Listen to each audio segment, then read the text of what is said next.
ओम श्री शक्ति नमः। ओम श्री शक्ति नमः। ओम श्री शक्ति नमः। ओम श्री शक्ति नमः।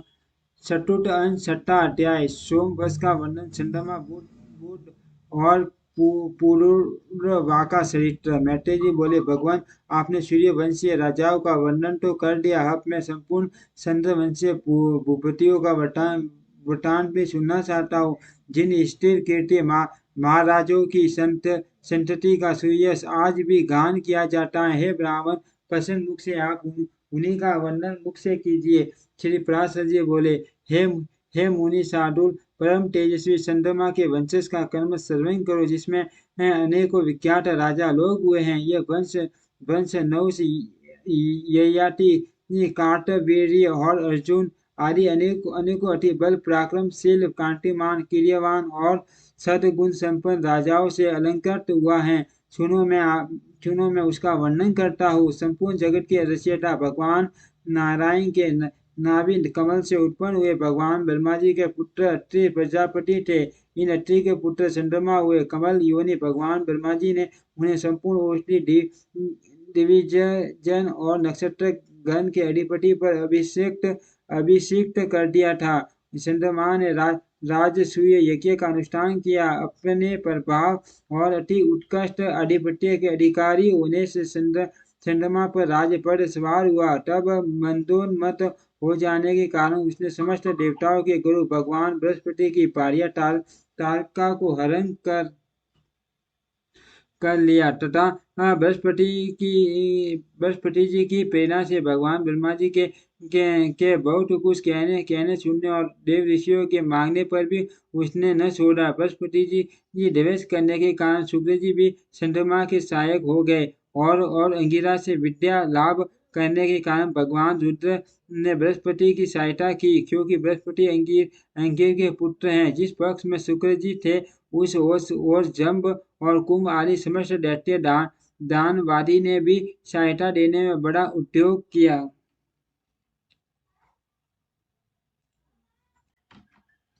तथा सकल देव सेना के श्रेष्ठ इंद्र बृहस्पति जी के सहायक हुए। इस प्रकार तारा के लिए उनमें तारका में नामक अत्यंत घोर युद्ध छिड़ गया। तब रुद्र आदि देवगण दानवों के प्रति और दानवगण देवताओं के प्रति नाना प्रकार के शस्त्र छोड़ने लगे। इस प्रकार देवासुर संग्राम से सुरक्षित हो संपूर्ण संसार के ब्रह्मा जी की शरण ली। तब भगवान कमल योनि ने भी शुक्र, रुद्र, दानव और देवगणों को युद्ध से निर्वृत्त कर बृहस्पति जी को तारा दिलवा दी। उससे गर्मी ने देखकर बृहस्पति जी ने कहा, मेरे क्षेत्र में तुझको दूसरे का पुत्र धारण करना उचित नहीं है। इसे दूर कर अधिक दृष्टा करना ठीक नहीं है। बृहस्पति जी के ऐसा कहने पर उस पतिव्रता ने पति के वचनानुसार वह गर्भ इसी का स्तंभ सिकड़ी जारी में छोड़ दिया। उस छोड़े हुए गर्भ ने अपने तेज से समस्त देवताओं के तेज को मलिन कर दिया। तदंतर उस बालक की सुंदरता के कारण बृहस्पति और चंद्रमा दोनों को उसे लेने के लिए उत्सुक देख देवताओं ने संदेह हो जाने के कारण तारा से पूछा, हे सुबर्णे, तू हमको सच सच बता, यह पुत्र बृहस्पति का है या चंद्रमा का। उनके ऐसा कहने पर तारा ने लज्जावश कुछ भी न कहा। जब बहुत कुछ कहने पर भी देवताओं से न बोली, तो वह बालक उसे शाप देने के लिए उद्यत होकर बोला, अरे दुष्टा माँ, तू मेरे पिता का नाम क्यों नहीं बतलाती? तू व्यर्थ लज्जावती की मैं अभी ऐसी गति करूंगा जिससे तू आज से ही इस प्रकार अत्यंत धीरे धीरे बोलना भूल जाएगी। तदनंतर पितामह श्री ब्रह्मा जी ने उस बालक को रोक कर तारा से स्वयं ही पूछा, बेटी ठीक ठीक ये बता, ये पुत्र किसका है, बृहस्पति का ये या चंद्रमा का? इस पर उसने लज्जापूर्वक कहा, चंद्रमा का। तब तो नक्षत्रपति भगवान चंद्र ने उस बालक को हृदय से लगाकर कहा, बहुत ठीक है बेटा, तुम बड़े बुद्धिमान हो और उनका नाम बुध रख दिया। इस समय उनके निर्मल कपोलों की कांति उस वशिष्ठ और डेरी पेमान हो रही थी। बुध ने जिस प्रकार इला से अपने पुत्र पुरुवाह को उत्पन्न किया था, उसका वर्णन पहले ही कर चुके हैं। पुरु पुरु पुरूरवा अति दानशील, अति याज्ञिक और अति तेजस्वी था। मिथ्या वरुण के हिसाब से मुझे मुझे मर्त्य लोक में ही रहना पड़ेगा। ऐसा विचार करते हुए उर्वशी अप्सरा की दृष्टि उस अति सत्यवादी रूप के धनी और मतिमान राजा पुरूरवा पर पड़ी। देखते ही वह संपूर्ण मान तथा सर्वज्ञ सुख की इच्छा को छोड़कर तन में भाव से उसी के पास आई। राजा पुरूरवा का शीत भी उसे संसार की समस्त स्त्रियों में विशिष्ट तथा कांति सुकुमारता, सुंदरता, गतिविलसा और मुस्कान आदि गुणों से युक्त देखकर उसके वशीभूत हो गया। इस प्रकार वे दोनों ही परस्पर तन्मय और अन्यसित हो गए और सब कामों को भूल गए।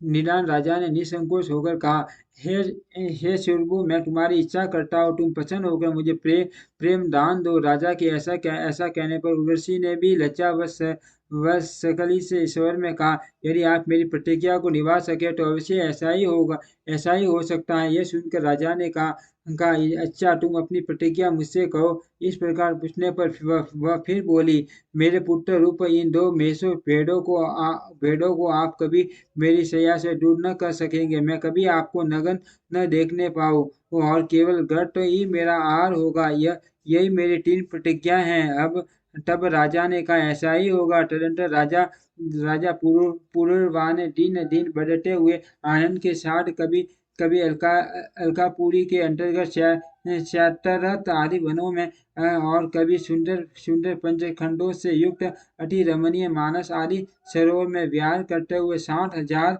वर्ष बिता दिए। उसके उपभोग उपभोग मुख से प्रतिदिन अनुराग के बढ़ते रहने से उर्वशी को भी देवलोक में रहने की इच्छा नहीं रही। इधर उर्वशी के बिना अप्सरा क्षीर और गंधर्वों को स्वर्गलोक के अत्यंत रमणीय नहीं मालूम होता था। अत उर्वशी और पुरूरवा की प्रतिज्ञा के जानने वाले वसु ने एक दिन रात्रि के समय गंधर्वों के साथ जाकर उसके शयन नागर के पास से एक मेष का हरण कर लिया। उसे आकाश में ले जाते समय उर्वशी ने उसका शब्द सुना। तब वह बोली, मुझे अनाथा के पुत्र को कौन ले जाता है। अब मैं किसकी शरण जाऊं।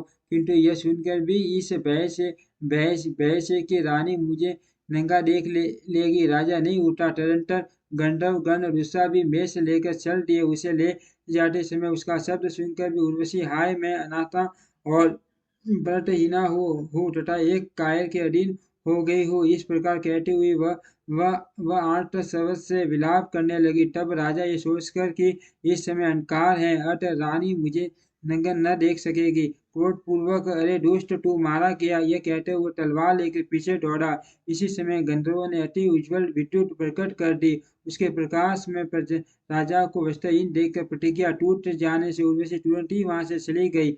गंधर्वगण भी उन वेशों को वही छोड़कर स्वर्गलोक में चले गए। किंतु जब राजा उन वेशों को लिए हुए अति प्रसन्नचित्त से अपने अपने अपने शयनागार में आया तो वहां उसने उर्वशी को न देखा। उसे न देखने से वह उस वस्त्रहीन अवस्था में में ही पागल के समान घूमने लगा। घूमते घूमते उसने एक दिन कुरुक्षेत्र के कमल सरोवर में अन्य 4 अप्सराओं के सहित उर्वशी को देखा। उसे देखकर वह उन्मत्त के समान हो जाए। ठहर ठहर, हरी हड्डी की निष्ठुरे खड़ी हो जा, हरी कपट रखने वाली वार्तालाप के लिए तनिक ठहर जा, ऐसे अनेक वचन कहने लगा। उर्वशी बोली, महाराज, इन अज्ञानियों की सी चेष्टाओं से कोई लाभ नहीं। इस समय मैं गर्भवती हूँ। एक वर्ष उपरांत आप यहीं आ जावे। उस समय आपके एक पुत्र होगा और एक रात मैं भी आपके साथ रहूंगी। उर्वशी के ऐसा कहने पर राजा पुरूरवा प्रसन्न चित्त से अपने नगर को चला गया। तदनंतर उर्वशी ने अन्य अप्सराओं से कहा, ये वही पुरुष श्रेष्ठ हैं जिनके साथ मैं इतने दिनों तक प्रेम कष्ट शीत से भूमंडल में रही थी। इस पर अन्य अप्सराओं ने कहा, वाह वाह, सचमुच इनका रूप बड़ा ही मनोहर है, इनके साथ तो सर्वदा हमारा भी साहस हो। बस समाप्त होने पर राजा पुरुरवा वहां आए। उस समय उर्वशी ने उन्हें उन्हें उन्हें आयु नामक एक बालक दिया तथा उनके साथ एक एक रात रहकर 5 पुत्र उत्पन्न करने के लिए गर्भ धारण किया और कहा, हमारे पारस्परिक स्नेह के कारण सकल गंधर्व गण महाराज को वरदान देना चाहते हैं, अत आप अभिष्ट वर मांगे। राजा बोले, मैंने समस्त शत्रुओं को जीत लिया है, मेरी इंद्रियों की सामर्थ्य नष्ट नहीं हुई। मैं बंधु जन असंख्य सेना और कोष से भी संपन्न हूँ। इस समय उर्वशी के सहवास के अतिरिक्त मुझे और कुछ भी प्राप्त व्यय नहीं है, अतः मैं इस उर्वशी के साथ ही काल यापन करना चाहता हूँ। राजा के ऐसा कहने पर गंधर्वों ने उन्हें एक अग्निस्थाली अग्नि युक्त पात्र दी और कहा, इस अग्नि के वैदिक विधि से गारहपत्य आवनीय और दक्षिणा अग्नि रूप 3 भाग करके इसमें उर्वशी के सहवास की कामना से भली भांति यजन करो तो अवश्य ही तुम अपना अभिष्ट प्राप्त कर लोगे। गंधर्वों के ऐसा कहने पर राजा उस अग्निस्थली को लेकर चल दिए। मार्ग में वन के अंदर उन्होंने सोचा, ओ मैं कैसा मूर्ख हूँ, मैंने ये क्या किया है जो इस अग्निस्थाली को तो ले आया और उर्वशी को नहीं लाया। ऐसा सोचकर उस अग्निस्थाली को वन में ही छोड़कर वे अपने नगर में चले आए। आधी रात बीत जाने के बाद निद्रा टूटने पर राजा ने सोचा कि उर्वशी की सानिध्य प्राप्त करने के लिए गंधर्वों ने मुझे वह अग्निस्थल थाली दी थी और मैंने उसे वन में ही छोड़ दिया। अब मुझे उसे लाने के लिए जाना चाहिए। ऐसा सोच उठकर वे वहां गए, किंतु उन्होंने उस स्थाली को वहां न देखा। अग्निस्थाली के स्थान पर राजा पुरुरवा ने एक समी गर्भ पीपल के वृक्ष को देखकर सोचा, मैंने यहाँ तो वह अग्नि थाली फेंकी थी, वह थाली ही शर्मी का पीपल हो गई। अत इस अग्निरूप असवत कोई अपने नगर में ले जाकर इसकी अग्नि बनाकर उससे उत्पन्न हुए अग्नि की उपासना करूं। ऐसा सोचकर राजा उस अश्वत्थ को लेकर अपने नगर में आए और उसकी अग्नि बनाई। तदंतर उन्होंने उस काष्ठ को एक एक अंगुल करके गायत्री मंत्र का पाठ किया।